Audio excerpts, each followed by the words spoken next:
वासुदेवाय हरे परमात्मने प्रातः कलशनाशाय गोविंदाय नमो नमः। जो जन्म और मृत्यु से मुक्त हैं, जो परमानंद से भरे हुए हैं, जिनका मन हमेशा स्थिर और शांत रहता है, जो हमेशा नवीन प्रतीत होते हैं, जो इस जगत के कारक हैं, जो देवताओं के सेना के रक्षक हैं और जो तीनों लोकों के बीच सेतु हैं, उन भगवान विष्णु को मैं बारंबार भजती हूँ। लक्ष्मीपति विष्णु भगवान की जय। जय श्री कृष्ण। ओम नमो भगवते वासुदेवाय नमः। प्रिय भक्तगणों, आज चैत्र माह शुक्ल पक्ष की एकादशी तिथि है और आज कामदा एकादशी का व्रत है, जो सभी प्रकार की कामनाओं को पूर्ण करने वाली एकादशी है, जिसे फलदा एकादशी या कामदा ग्यारस भी कहते हैं। पद्म पुराण के अनुसार कामदा एकादशी का व्रत करने से पिशाच योनि से मुक्ति मिल जाती है, सभी पाप नष्ट हो जाते हैं। जितना पुण्य कन्यादान, हजारों वर्षों की तपस्या और स्वर्ण दान करने से मिलता है, उससे अधिक पुण्य एकमात्र कामदा एकादशी व्रत को करने से मिल जाता है। ब्रह्म हत्या जैसे महापाप भी मिट जाते हैं। स्वयं श्री कृष्ण भगवान जी ने अर्जुन को बताते हुए कहा था कि जो स्त्री पुरुष एकादशी के दिन कामदा एकादशी व्रत महालय कथा का श्रवण कर लेते हैं, तो उन्हें एकादशी व्रत करने का आधा पुण्य फल तुरंत ही प्राप्त हो जाता है। अतः जो अज्ञानी मनुष्य कथा को आधे पर त्याग करते हैं, उन्हें नरक तुल्य विभिन्न प्रकार की यातनाएं भोगनी पड़ती है। इस व्रत कथा को सुने बिना एकादशी का व्रत अधूरा होता है। तो प्रिय भक्तों, कथा को पूरा सुनिएगा। इस व्रत के प्रभाव से 100 वाजपेय यज्ञ जितना फल की प्राप्ति होती है। व्रतधारी साधकों की सभी प्रकार की मनोरथ पूर्ण होती हैं। धन, ऐश्वर्य, मोक्ष, आरोग्य की प्राप्ति होती है तथा घर परिवार में खुशहाली आती है। लक्ष्मी माता एवं विष्णु भगवान के कृपा से सुख, शांति, समृद्धि बनी रहती है। प्रिय भक्तगणों, इस कामदा एकादशी के दिन 3 शुभ योग बन रहे हैं। बुद्धि योग, रवि योग, ध्रुव योग। ये तीनों ही योग कार्यों के लिए शुभ हैं। तो आज मैं सुना रही हूँ कामदा एकादशी की बड़ी ही दुर्लभ संपूर्ण पौराणिक व्रत कथा। श्री कृष्ण भगवान के प्रिय सखा अर्जुन ने भगवान श्री कृष्ण से कहा, हे कमल नयन, मैं आपको कोटि कोटि नमन करता हूँ। हे जगदीश्वर, मैं आपसे प्रार्थना करता हूँ, आप कृपा कर चैत्र माह के शुक्ल पक्ष की एकादशी कथा का भी वर्णन सुनाइए। इस एकादशी का क्या नाम है?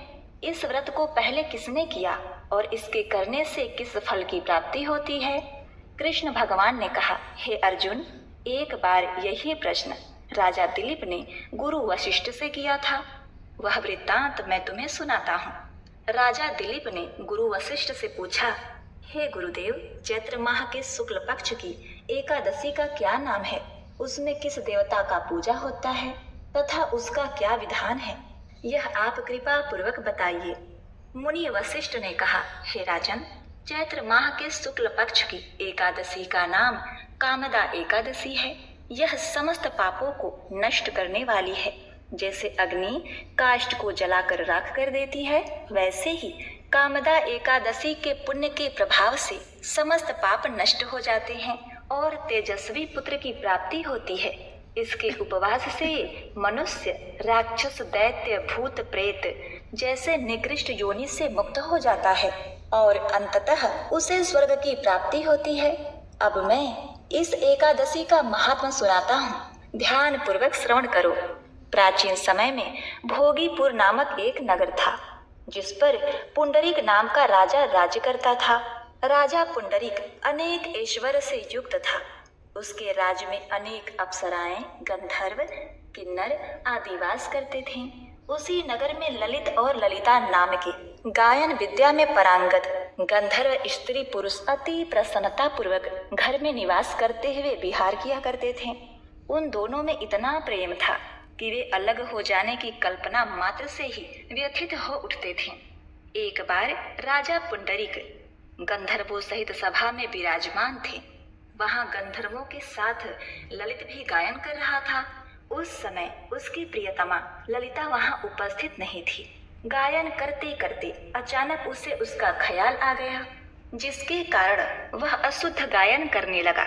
वहीं बैठे नागराज करकोटक ने राजा पुंडरीक से उसकी शिकायत की। इस पर राजा को भयंकर क्रोध आया और उन्होंने क्रोधवश ललित को श्राप दे दिया। उन्होंने कहा, अरे नीच, तू मेरे सम्मुख गायन करते हुए भी अपने स्त्री का स्मरण कर रहा है। इससे तू नरभक्षी दैत्य बनकर अपने कर्म का फल भोग। अतः हे राजन, ललित गंधर्व उसी समय राजा पुंडरीक के श्राप से एक भयंकर दैत्य में बदल गया। उसका मुख विकराल हो गया, उसके नेत्र सूरज चंद्र के समान लाल हो गए, मुख से आग की भयंकर ज्वालाएं निकलने लगी। उसके नाक पर्वत के कंदरा के समान विशाल हो गए और गर्दन पहाड़ के समान दिखाई देने लगी। उसकी भुजाएं 2-2 योजन लंबी हो गई। इस प्रकार उसका पूरा शरीर 8 योजन का हो गया। राक्षस बन जाने पर वह अनेक दुख भोगने लगा। अपने प्रियतम ललित का ऐसा हाल होने पर ललिता अथाह दुख से व्यथित हो उठी। वह अपने पति के उद्धार के लिए विचार करने लगी कि मैं कहाँ जाऊं और क्या करूं, किस जतन से अपने पति को इस नरक तुल्य कष्ट से मुक्त कराऊं। राक्षस बना ललित घोर वनों में रहते हुए अनेक प्रकार के पाप करने लगा। ललिता भी उसके पीछे पीछे जाती और उसकी हालत देखकर विलाप करने लगती। एक बार वह अपने पति के पीछे पीछे चलते हुए विंध्याचल पर्वत पर पहुंच गई। उस स्थान पर उसने श्रृंगी मुनि का आश्रम देखा। वह शीघ्रता से उस आश्रम में गई और मुनि के सामने झुककर दंडवत प्रणाम कर विनीत भाव से प्रार्थना करने लगी। उसने कहा, हे महर्षि, मैं वीर धनवा नाम की गंधर्व की पुत्री ललिता हूँ। मेरा पति राजा पुंडरीक के श्राप से एक भयंकर दैत्य बन गया है। उससे मुझे अपार दुख हो रहा है। अपने पति के कष्ट के कारण मैं बहुत दुखी हूँ। हे मुनि श्रेष्ठ, कृपा करके आप उसे राक्षस योनि से मुक्ति का कोई उत्तम उपाय बताइए। समस्त वृत्तांत सुनकर श्रृंगी ऋषि ने कहा, हे पुत्री, चैत्र माह के शुक्ल पक्ष की एकादशी का नाम कामदा एकादशी है। उसके व्रत करने से प्राणी के सभी मनोरथ शीघ्र ही पूर्ण हो जाते हैं। यदि तू उस व्रत के पुण्य को अपने पति को देगी तो वह सहज ही राक्षस योनि से मुक्त हो जाएगा और राजा का श्राप शांत हो जाएगा। अतः हे सुधे, चैत्र माह के शुक्ल पक्ष में पड़ने वाली कामदा एकादशी नजदीक आ रही है। तुम उसी का व्रत करो और भगवान लक्ष्मी नारायण की पूजा करो तथा उनके निमित्त जागरण करो और उनका भजन करो। ऐसा करके तुम्हें अनेकों पुण्य फल की प्राप्ति होगी। उसी पुण्य फल के प्रभाव से तुम्हारा पति राक्षस योनि से मुक्त हो जाएगा। ऋषि के कहे अनुसार ललिता ने श्रद्धा पूर्वक कामदा एकादशी का व्रत किया और द्वादशी के दिन ब्राह्मणों के समक्ष अपने व्रत का फल अपने पति को दे दिया और ईश्वर से प्रार्थना करने लगी। उसने कहा, हे प्रभु, मैंने जो यह उत्तम उपवास किया है उसका फल मेरे पति देव को मिले, जिससे उनकी राक्षस योनि से शीघ्र ही मुक्ति हो।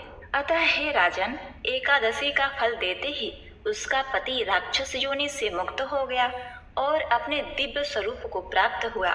वह अनेक सुंदर वस्त्रों तथा आभूषणों से अलंकृत होकर पहले की भांति ललिता के साथ विहार करने लगा। कामदा एकादशी के प्रभाव से वह पहले की भांति सुंदर हो गया और मृत्यु के बाद दोनों पुष्पक विमान पर बैठकर विष्णु लोक को चले गए। आगे भगवान श्री कृष्ण कहते हैं, हे अर्जुन, इस उपवास को विधि पूर्वक करने से सभी पाप नष्ट हो जाते हैं। इस व्रत के पुण्य से मनुष्य ब्रह्म आदि पाप और राक्षस आदि योनि से मुक्त हो जाते हैं। संसार में इससे उत्तम दूसरा कोई व्रत नहीं।